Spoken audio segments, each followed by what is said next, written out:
Everyone has been waiting to see how Sony will respond to Microsoft's Activision Blizzard deal.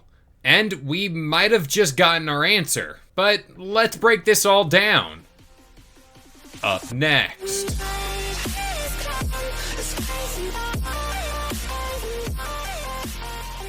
What up guys, this is Kalo and I'm here to give you the lowdown on all things gaming. And if you're new here, feel free to subscribe to this channel for weekly video game news content. Drop a like on the video and welcome to the Level Up. So before we get into today's news, I want to shout out everyone that showed up to the Twitch stream last Thursday. And this Thursday, I'm going to need your guys' help, seeing how we're going to go through the Phasmophobia Halloween Challenge. We're going to do all the maps, make that potion, and see what trouble we get into.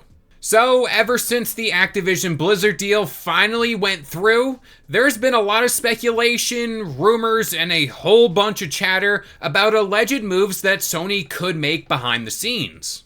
Up until right now, it's been just that. All rumors and speculations on the interwebs, but thanks to an interview that was conducted by CNBC, we might have just gotten something concrete to work off of. This all came from PlayStation's head of business, Eric Lempel, where he was asked about the merger and if Sony had to do anything to catch up to Microsoft. The article read, addressing a CNBC question on whether Sony needs to do anything in response to Microsoft's move to catch up in the intellectual property land grab that's been going on in gaming. Lempel said Sony is constantly on the hunt for new developer partners to build exclusive titles for the PS5. But he added attempts to build Sony's growing catalog of first-party games further may not always mean acquisitions, stressing interest in partnerships. Quote, we have a number of ways of looking at this. In terms of great content, that's where we're focused. We've done more mergers and acquisitions in the past decade than we've ever done. We're always looking to work with new partners, whether that's somebody as an external provider or working with a developer along the way and then acquiring them later.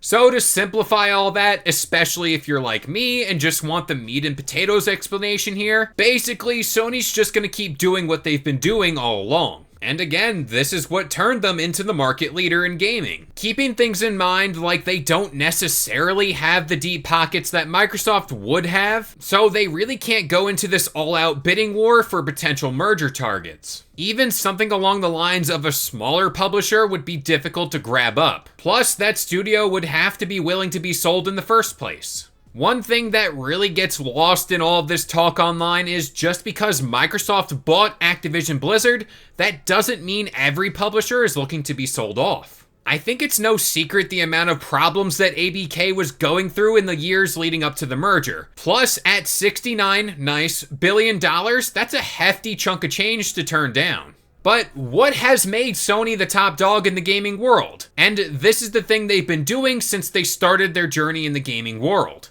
Well, what they do is they partner up with third-party studios that make various games throughout the generations. And if those games go on to have major success, they'll circle back at some point and propose something more long-term. This is how studios like Naughty Dog, Guerrilla Games, and Insomniac, and even Bluepoint all came under the PlayStation umbrella. And ideally for PlayStation, this is the recipe for growing the company even more. And normally I don't like to deal in absolutes, seeing how Sith are the only one to deal in absolutes, but I can definitely see an uptick in those kinds of deals being made on the PlayStation side of things in the coming years. I also understand and not everyone is going to be a fan of this move, but looking how Sony has done business over the past few years, this is something they're really good at. And this shows that competition within the gaming world is heating up, which at the end of the day, like I always say, this will benefit consumers by pushing their rivals to make the best possible games they can make. But with all that being said, I'm gonna pass this question off to you guys. Is this the right direction for Sony moving forward? Or on the other hand, could you see a major acquisition on the Sony side of things coming in the next few years?